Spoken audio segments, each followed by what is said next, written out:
జగన్మోహన్ రెడ్డి ప్రభుత్వం అనేది ఆంధ్ర రాష్ట్రానికి ఒక వరమని చెప్పుకోవాలండి మనం.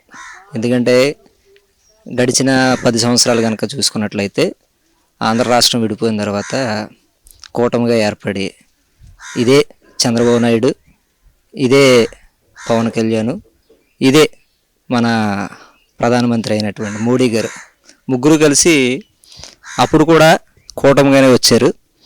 వాళ్ళు చాలా హామీలు ఇచ్చారు. ఆ హామీల్ని మేము చదువుకున్నటువంటి రోజుల్లో మేము నమ్మాము. పెద్దలైనటువంటి వారు కూడా అతనికి ఎంతో అనుభవం ఉందని ప్రజలు నమ్మారు, అవకాశం ఇచ్చారు. కానీ అవకాశాన్ని ఏ రూపంలో కూడా వాళ్ళు వినియోగించుకోలే.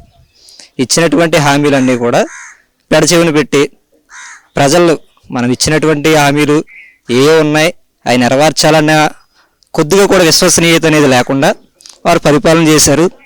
దానికి తగ్గ ప్రజలు వాళ్ళకి చూపించారు. 2019 ఎలక్షన్లో తగ్గ సమాధానమే చూపించి జగన్మోహన్ రెడ్డి గారికి మంచి మెజారిటీతో అతన్ని ముఖ్యమంత్రిని చేసుకున్నారు.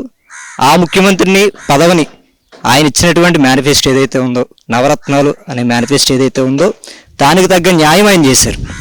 తప్పకుండా గెలుస్తుంది సార్. ఎందుకంటే ప్రస్తుతం ఆంధ్రప్రదేశ్లో ఏం జరుగుతుందంటే జగన్మోహన్ రెడ్డి అనే వ్యక్తి మాత్రమే ఉన్నాడు.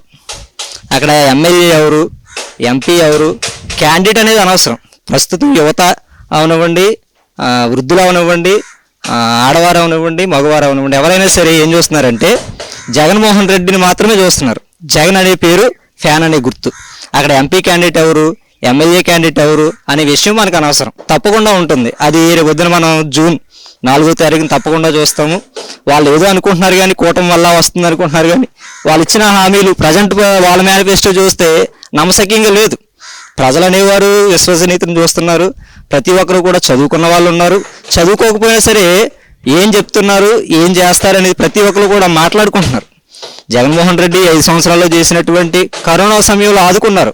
ఇప్పుడు మనం పిఠాపురం గురించి మాట్లాడుతున్నారు. మీరు పిఠాపురంలో ఈ రోజున జనసేన అధినేత పవన్ కళ్యాణ్ గారు నిలబడ్డారు. ఆయన తరపున ప్రచారం చేయడానికి ఎంతోమంది సినీ ప్రముఖులు వాళ్ళు వీళ్ళు వస్తున్నారు. మరి వీళ్ళందరూ కూడా ఈ కరోనా సమయంలో ఏమైపోయారండి?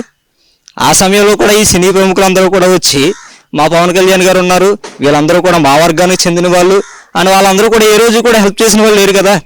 ఆ రోజుల్లో కూడా మనం చూసుకున్నట్లయితే కరోనా 2 సంవత్సరాల కాలంలో కూడా చూసుకున్నట్లయితే మన దేశంలోనే జగన్మోహన్ రెడ్డి గారు చేసినటువంటి పరిపాలన ఏ సీఎం కూడా చేయలేదు.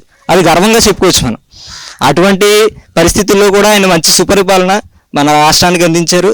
తప్పకుండా ఇప్పుడు కూడా ఆయన అధికమైనటువంటి మెజారిటీ తోటి మరలా సీఎంగా కూర్చుంటారని గట్టిగా విశ్వసిస్తున్నాను.